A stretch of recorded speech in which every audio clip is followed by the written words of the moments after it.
Hey Fez, good to see you today. We were just talking about how marketing is changing and everything we're going to discuss today. And you talked about the three layers of marketing and how you're seeing that, which I think is a good way to frame the conversation because our world's totally changed. It changes every 6 months, it seems, but it's really changed a lot in the last 12 to 24 months. So if you could get us started there, what's it mean when we're talking about the three layers of marketing? Hey, Chris. Yeah, great conversation. I think it's a really interesting time for B2B marketers. Before joining Demand Science, I was at Strategic ABM. We did a lot of work on account-based marketing. Prior to that, we were doing a lot of inbound and SEO marketing in SEO agencies previously. There's been phases of B2B brand, revenue, demand marketing, the waterfall approach. I think today marketers need to take a step back and really think about their brand and business holistically. And I think this concept of layers is really interesting for me.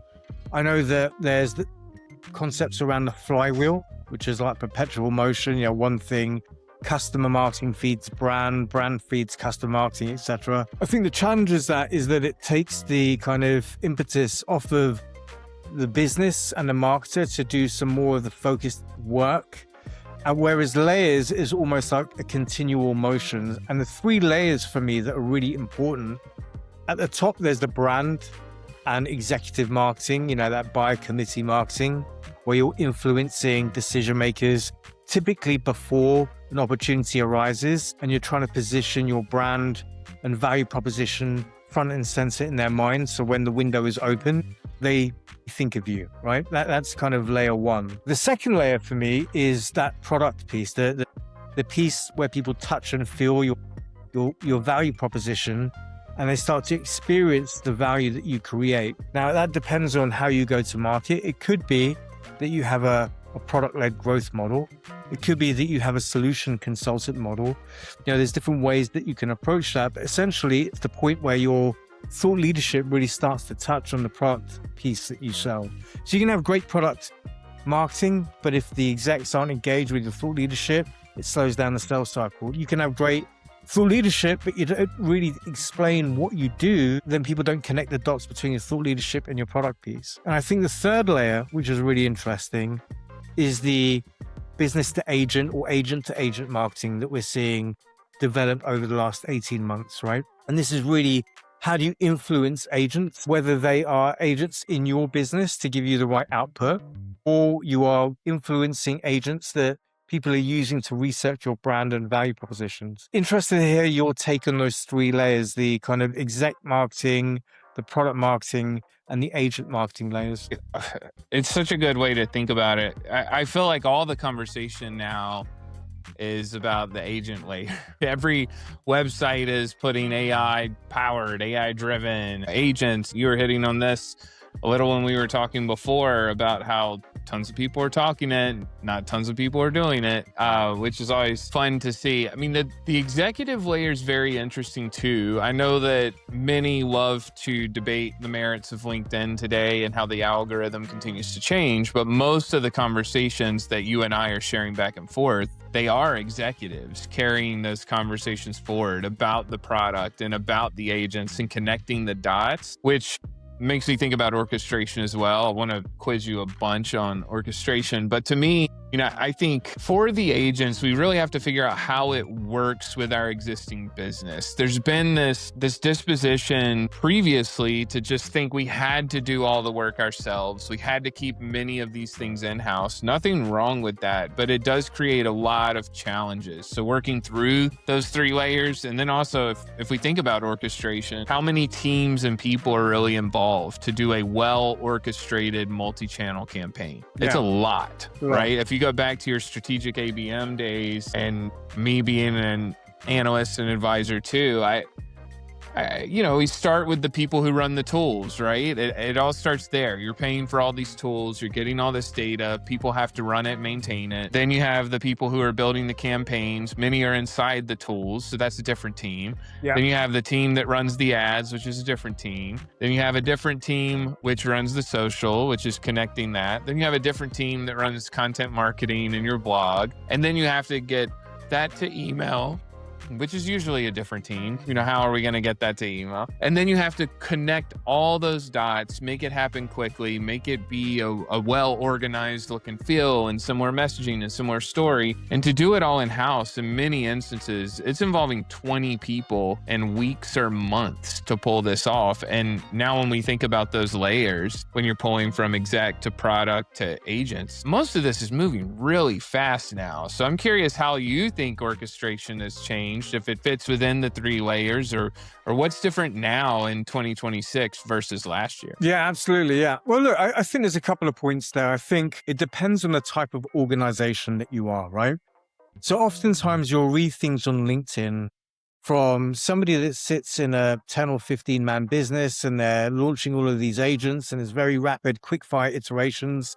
But that's not the environment that the teams that you describe exist in. And most of the teams that I work with don't exist in that startup mode. They want that mentality, but they don't exist in that environment due to compliance, legal, IT, security, SecOps, all of that kind of stuff, right? So there's layers from that perspective as well. And I think, you have to understand what's right for your organization in terms of your maturity as a business. Where are you? What kind of constraints are you working in? And also what kind of opportunities that you have. There is a sweet spot. There are teams that I work with that can move quickly. They're in big companies, but they can move quickly because they have the right organizational structure. And they might work with partners like us because they can see that, hey, outside of what we are constrained by internally, we can work with an external partner like Demand Science because they can do things very quickly that just we don't have either the bandwidth or the knowledge or the capabilities to do quickly, right? So there's getting that balance right between your internal resource and your external resource. And typically the sweet spot is getting the best people in your business who know your business and subject matter expertise really well to work with maybe an external partner who can move fast and do things quickly, right? So there's a balance there, I think, that needs to be acknowledged. I also think in terms of what's realistic in the world, working with AI, there's a lot of testing going on at the moment. There's a lot of almost taming the beast, quality control. AI is great, but you need to know where the lines are as to, hey, is it telling me the truth or is it giving me something that looks good but actually is very shallow, right? So you might have to go back, like I was talking to you earlier about going back and validating the data on something that I'm working on for a client, right? Because on paper it looks great, but is it actually connected back to verifiable data? So, trusting the output from AI is key here. And there are ways that you can do evals and validate some of that stuff. But I think getting the balance right between internal resource, AI, and external partners, that is the point that we're at with a lot of relationships, client relationships that I'm experiencing at the moment. And they're trying to find that sweet spot. What does good look like with the internal capacity that we have? What does it look like by identifying some of the processes that we have? And what does it look like working with the partner that might be able to bring additional data, insight, capacity? Because everybody at the moment, I feel, is being pushed to do more with less. But also there is this concept that AI should help you do more. But you also have to learn AI and you have to learn, and that's taking up a lot of time and bandwidth, right? Learning what tool should I use for doing X, Y, and Z use case? Or how many tokens does it cost to gonna run this program? Do I have enough budget to run this type of program with this solution from a token perspective, right? So there's new paradigms that we're working in that didn't exist 2 years ago from a cost perspective, from a resource perspective, and from a knowledge perspective. And I think that's really interesting. It's opportunity, but it's also cost, and we've got to get the balance right. So for me, it's helping our clients understand what the right use cases are with the AI that they have in their business, and also what we can bring to the table. There's a couple of different levels to that. What's your experience there in terms of AI and use cases and getting the balance right? Yeah, it's a really good question, and I was about to frame my response with a similar question and say, I feel this need for us to try to think across all the accounts you and I have been in, and that is one great benefit. The jobs that we've had, we've worked with tons of different organizations, so you can start to see indicators of high performance and when big teams are ready to move faster and how to transition to that. So, I was thinking, let's try to make this as actionable as possible. And for someone who wants to go faster, wants to do better with AI, and may not know exactly how to do that, I want to get one tip from you, but I'll give you one to give you some time to think about it and react to.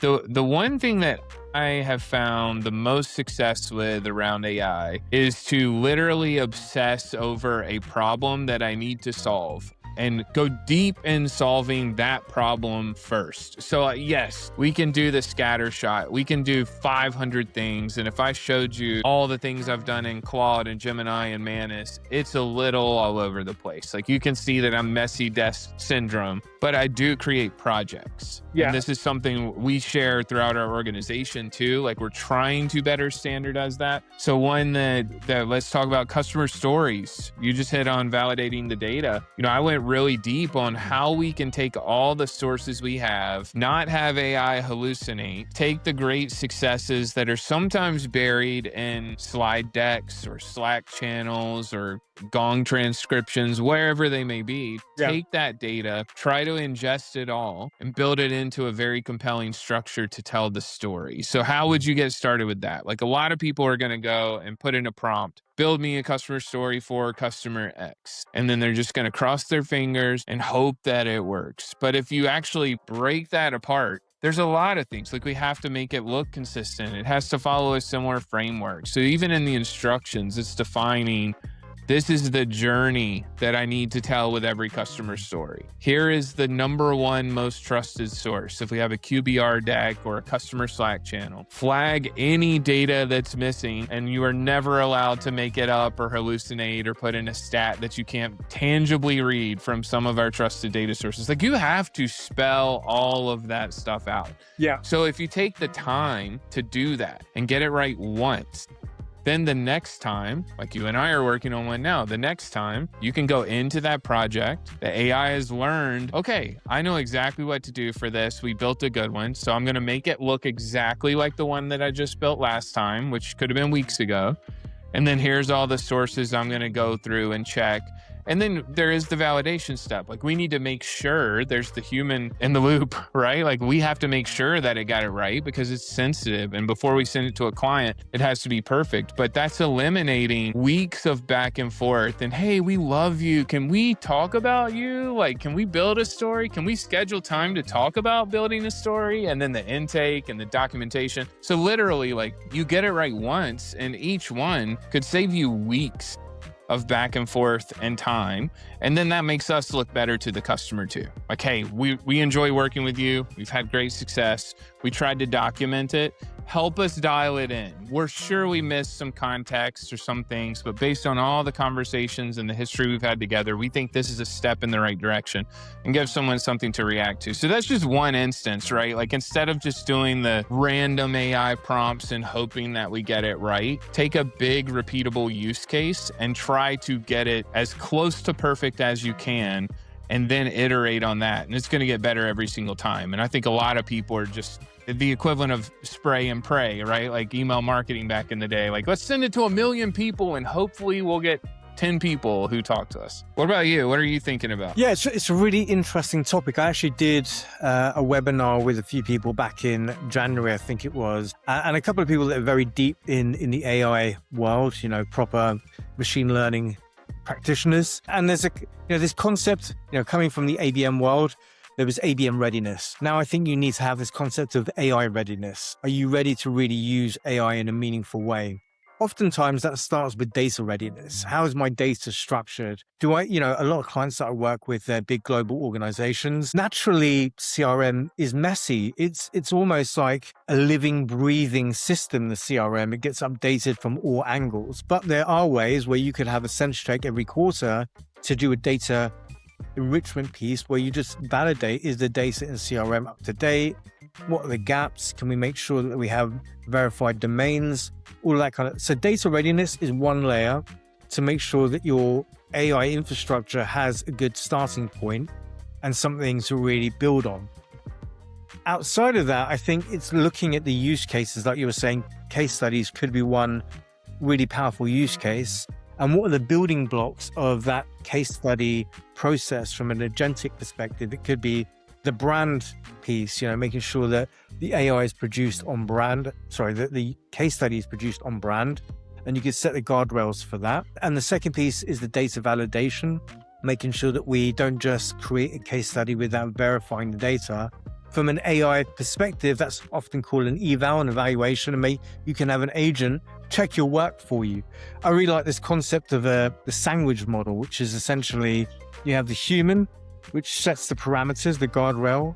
Then you have the workflow, this agentic, driven by the AI, which could be collect all the data, frame the case study, put it through the brand guideline module, the agent. And then the last piece is the validation with the human. Again, that could be human and customer, i.e., the customer is also, sense checking it, making sure that framing of the story, the case study, is aligned to how they want to be presented in the market. So that sandwich model, human, agentic workflow, and then AI, I think that's a really strong use case for a lot of work that we do, particularly in our space of sales and marketing in professional services in that area. I think teams that just say that, hey, I've given AI everything and it's just going to run a process, there is a lot of risk in that. And I'm saying that, for example, if you run a fully agentic workflow, if that agent at some point hallucinates a piece of data or insight, it may not get caught until it's way too late in the game. And by that point, you could have brand risk exposure, some sort of impact. You need those steps of human verification to make sure that the hallucination that may have been generated isn't, going too wide and deep in the process. And it shows up in ways that you can't even recognize at face value. But if somebody was to dig into it, they'd say, hey, this isn't accurate. This isn't actually what happened. So these kind of human in the loop checks, or I read the other day, should be AI in the loop. The human should control the process. The AI should be the one that is in the loop on the human process, right? So AI in the loop could be the next iteration. Yeah, that's a good point. Yeah, it's a really interesting time. I think going into 2027, there is a lot of learnings that have happened in the last 18 plus months about the pitfalls of leaning too much on AI or not having your data readiness at the right level or not having those human in the loop steps. I think those are all key learnings. And ultimately, it should bring down your costs, token costs, because you have those verification steps. And you're not making so many errors in the work. The output is cleaner. It's more accurate. You get there faster if you have verification at the right point in time. Is that something that you're seeing in the work that you're doing? Yeah, definitely seeing it. And, I two things that stood out to me: the sandwich model, I like that a lot. And then saying AI in the loop. Yeah. For whatever reason, we've almost defaulted to human in the loop. Like, hey, we're done. AI is running all this, but we got to make sure we remember we have to check this stuff too, right? Like, why did we flip it to such an extreme? It's almost like we've definitely put the cart ahead of the horse there. So those two stood out to me. And your readiness point, I wanted to ask you, you've worked with tons of folks on being successful in more targeted pipeline pursuits, right? Like whether we call it precision demand gen or ABM or whatever, like that's actually been a big gripe for me. And the bane of my existence when I work a lot with folks in the ABM space is when they have all the signals and the triggers, and then they don't do anything more personalized, contextualized, more relevant once they have it. So the readiness thing, I want to ask you, what are you seeing there for kind of readiness to do true account-based personalized outreach. So if we have all these real-time signals and that is powering our orchestration, and yes, I'm using air quotes for those who aren't watching the video, real-time signals power the orchestration. Is that actually happening at most companies where they're going to take those signals and be truly personalized? Or are we really just doing scheduled sequences with a nicer dashboard and good triggers to run scheduled sequences to better high readiness accounts? Yeah, I think it depends on how you define personalization, right? And I think there's different levels and considerations around that. Firstly, I don't think you should ever be overly personalized. You know, we work in the B2B context. Really, personalization for me is about contextualizing your value proposition to the needs of your customers so you can be the right solution for their problem at that point in time, not about knowing what they had for breakfast that day, right? So I think this concept of personalization, I think sometimes goes too far. And a great use case for personalization is some of the work that we do with HD Insights and Trust Radius data combined with our kind of intent data that we have at Demand Science is really, you know, using a few different data points to try and understand where an account is and their needs. And that could be, when I say an account, that's a tricky thing as well, because in the enterprise accounts, you have multiple buying teams and they're all doing different things at different levels in their business. And you have to try and triangulate where the account is at a whole. So you have a whole of market one-to-one ABM message to that account, but you also have to have these pockets of messaging. This is where personalization can get interesting. If you can identify what a particular buying team or decision-making unit is doing in the IT space or in the compliance space or the finance space, if you have different solutions in your portfolio and you're targeting different buying teams with different messages, how can you personalize your messaging to those buying groups within the account?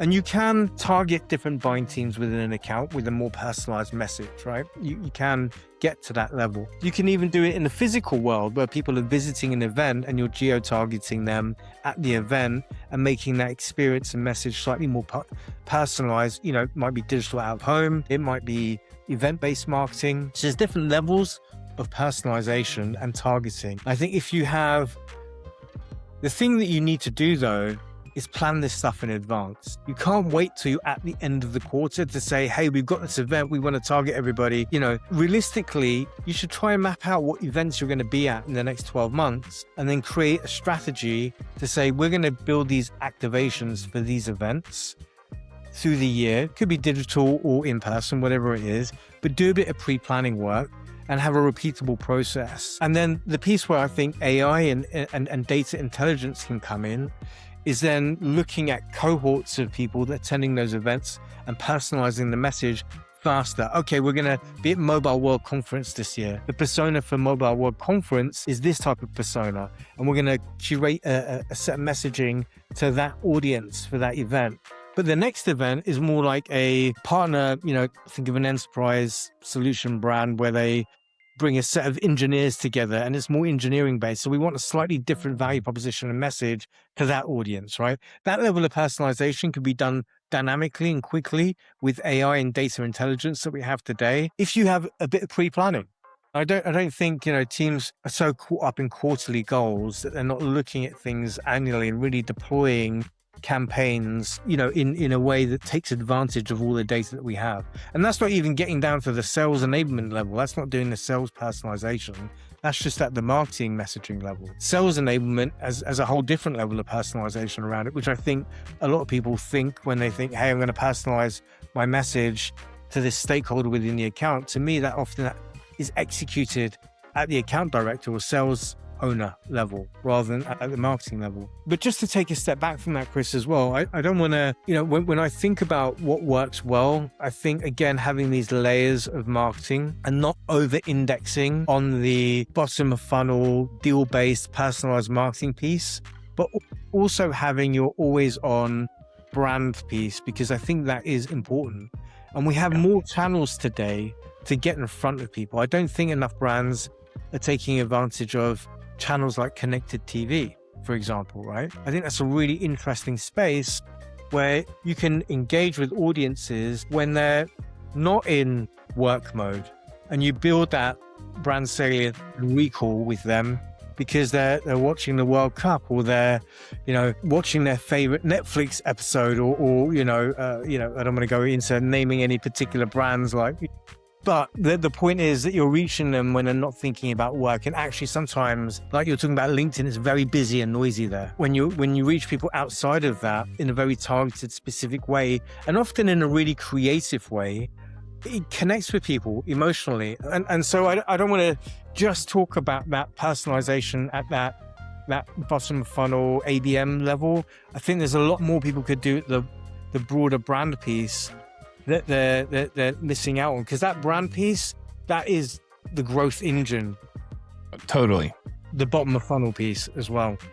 Yeah, I think that's a great point, Fez. And I mean, we see all the research about this. You were just slacking, I won't name the analyst, but yeah, we have a Slack thread with some recent research we saw that was quoted by an analyst. And we've seen the data, right? Like, more people are relying on AI to find their information, and brand continues to be one of the biggest reasons people buy. Like, it is a differentiator. And to show up in the LLM prompts and everything there, you have to invest in your brand. You have to create great content. You have to be thinking upstream. Yet 9 out of 10 conversations go straight to pipeline, drive more revenue, numbers, which is really important. But if we're not investing in the brand, then we're reducing the size of our funnel. We're not able to go and convert with acceleration. What are some of the positive trends you've seen across the customers you're working with that are investing in brand? Like, is there any commonality that you notice? Because there's probably a lot of people that will hear this or read this and go, well, yeah, I wish I could invest in brand more, but we're not doing that today. What are some of the things that you start to pinpoint across lots of conversations where you're going, okay, this person's getting it right? Yeah, most of the clients that I work on are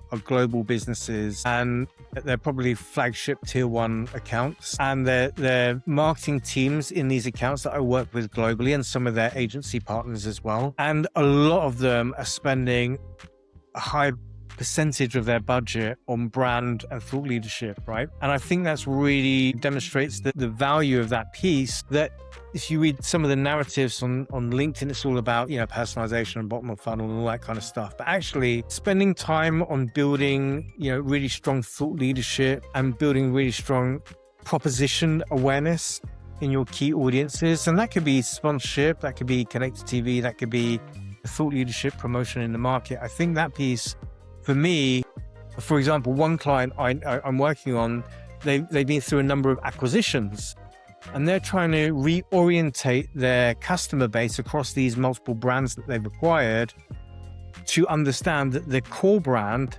that they are promoting today, the value is the acquisitions of all these other brands that they have, right? And they could do more for their customers today. And they're not just re-educating the prospects that they're targeting, they're re-educating their existing customer base as to who they are going into 2027. And I think that those teams that, value brand, and they talk about influence, marketing influence on pipeline, not even marketing source, but just the influence piece. And we can show uplift, right? So I can show in the data accounts that have engaged with marketing brand awareness campaigns have 20 to 50% higher deal values than accounts that haven't been involved in brand campaigns, because we monitor cohorts of accounts that have been exposed to marketing at the brand level and accounts that haven't. And I think it's really interesting when you actually look at the data, the accounts that have been exposed to brand marketing campaigns, and they might have a level of product marketing in there as well. The average deal value is 30 to 45% higher than those accounts that haven't been exposed to marketing in that way. I think for me, that's a really interesting metric. I think, if you plan this at the beginning, if you take a snapshot, it's what I was saying about doing the planning work, not just being in this iterative mindset of, hey, we have to launch a new campaign every 5 minutes, but actually taking a snapshot of your accounts at a certain point in time and reviewing that quarterly, 6 months, annually. You can start to see the impact of marketing in a much more realistic way in terms of deal cycle acceleration and uplift in average order value or deal value. It's interesting, right? If you actually take a snapshot in time and measure things. I would say it'd be interesting to measure the kind of things where you've got having agent influence, like we're talking about the case study development piece. Has that increased the speed to case study because we have that agentic influence? Like, we can collect the data faster, we can turn around the case study faster. So I know at Demand Science, every time we submit a case study, the use case around how we're using agents in the business, there's always an ask about what KPI can you demonstrate. And typically it's, we've increased speed or we've reduced resource capacity required. There's those metrics that are coming in from an agent perspective that maybe we didn't have in marketing previously. So again, that's a new learning. And marketers are having to take on this new skill set about different types of KPIs that we didn't have previously because we've got these new tools and new ways of working that we need to consider. Yeah, love that. And capturing the data, like for framing everything as a science experiment to have a hypothesis and the results and planning for that. I love that. I've got one more question for you, and then I know you have a customer meeting. So this is about overhyped and underhyped. So what is the most overhyped trend in MarTech right now, and what's the most underhyped? I think probably the most overhyped thing, honestly, is like, hey, I've connected AI to everything that I do and everything that I'm doing is agentified. And, I just like having worked with this stuff every day and talking to peers in the company and customers as well. You need to be careful. You need to be sensible and you need to actually focus on some key use cases and dig deep on them and then drive the value and not just try to do everything for the sake of it with AI. It burns tokens, it wastes time. So get a couple of really good use cases and double down on that and then move on to the next thing, in my opinion, right? In things that are underhyped, like I was saying, is honestly, I think underhyped is forward planning. Really deeply thinking about what you have coming up this year. Everyone's talking about faster iterations, faster cycles. I get that. You can move faster if you have an idea of what good looks like over the next 6 to 12 months. And I'm not saying plan that out, but I'm saying look forward, think about where we could speed up cycles of personalization or unique experiences. So you can start planning for that today and then building the processes around it with AI and more data intelligence so you can create more compelling experiences. But trying to do that on the fly in the moment on a quarterly cycle, you won't extract as much value as you could if you just stopped and really plan things out, not in detail, but at least give your team, and like you were talking about earlier, there's brand marketing, there's product marketing, there's execution teams, there's your agency partners. Give everybody a sense of, hey, what's coming down the line so we can all work together to drive max value across the programs we're putting into market, because we know, hey, these are some key milestones on a quarterly basis that are coming up. We've got a set of roundtables. These are the accounts that we want to engage. Let's create a unique experience. Let's create a repeatable framework. Let's bring agents into that. So I think there is more value to be had from forward planning, but everyone is kind of caught up into micro cycles of execution. And I think, we're missing the big picture value here. Just my personal take. I might get blown up for that one on LinkedIn or something, but what's your kind of view on that stuff? No, I think it's perfect. I mean, I would have very similar things like for overhyped. I mean, I think just the AI messaging, like so many people are saying they're doing all these things with AI for their products and themselves, and they're really not. And that is going to continue to churn and burn lots of folks from the space. Like they're going to see it and just immediately discount it as AI slop because everything's just whitewashed with AI. So that's overhyped for me. I think underhyped, a similar thing to planning, like brand. I mean, investing in brand and planning to do that, which does take time. Long-term brand campaigns, get your name out there, you're in front of more folks, and when they are ready to have conversations, they will know who you are, and it's going to go better with sales. So, the short-term knee-jerk reaction of we've got to get the numbers up right now is not going to pay off 3 months, 6 months, 9 months. So we have to do both. That's always the answer in marketing. Like we have to do both. But investing in brand is bigger than ever now, and less people than ever are spending the money that they should there. Yeah, I think it's a huge opportunity for you to take market share by spending a little bit more time and resource upfront on your brand piece because others aren't probably doing it, right? And you can make some big gains there. So there's some smart teams out there that are over-indexing on their brand and they're winning share of voice. And you can do that in a couple of ways. You could do it through paid and advertising. You could also do it, we've done it at Demand Science, Chris, you've done it through AIO. And there's some really great wins that you can do if you can win share of voice in search, in AI search. And that doesn't actually take long. You just need to know where to look and get the right data and insights as to where you have some gaps that you can win share of search in AI. I think that's a really interesting space and a lot more to do there. Yeah, absolutely. And we actually looked at the numbers yesterday. They're continuing to go up. So even from the great success that we wrote about last time, it gets better and better and better going forward. So we'll talk about that more. I know you've got to run and meet with a bunch of folks in person today, but thanks for your time, Fez. Great stuff, Chris. Nice to connect, and hopefully we could do this again. All right, we'll talk soon. See ya. Cheers.